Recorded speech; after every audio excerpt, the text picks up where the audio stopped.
There's no shortage of linear platform games on mobile devices, and Gelato Game's Goblin Sword adds an interesting entry into a nearly saturated market. But what separates Goblin Sword from the other entries? Let's find out.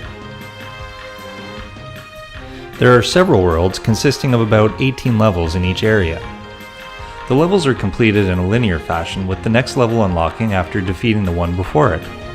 If you get stuck on a level, you can go to a different area and take a break. There are 3 blue crystals hidden deep within the bowels of each level. There are also treasure chests that contain either a weapon or a souvenir that is added to your home area.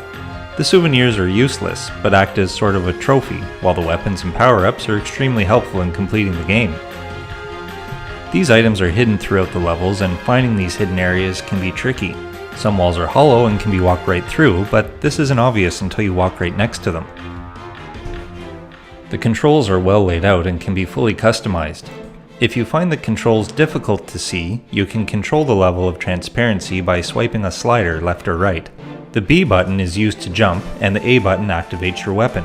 You always have the ability to double jump, but eventually you'll encounter my personal favorite item, boots that allow you to triple jump. The visuals in the game are reminiscent of the 16-bit era of gaming from the early to mid-90s. The side-scrolling and frame rate are smooth. The main character as well as enemy sprites are well animated. The big bosses are nicely drawn. When the player dies, he simply blows up into a fiery smoke, perhaps not to scare the little ones playing the game. All the visuals are slightly blocky, but this appears to be intentional to give the game a classic feel. The difficulty ranges from easy to hard. The first few levels give the player a sort of tutorial to get started. Some levels can be completed in no time, while others will take some quick reflexes. Some thinking will be involved in solving the puzzles for each of the side quests, but this is more of an action-oriented game. Each weapon has a hidden power that can be unlocked by obtaining the orb, a blue sphere that appears randomly throughout the game. This quick power-up comes in really handy at many points throughout the game. The fantastic soundtrack gives atmosphere to the specific area that you are in.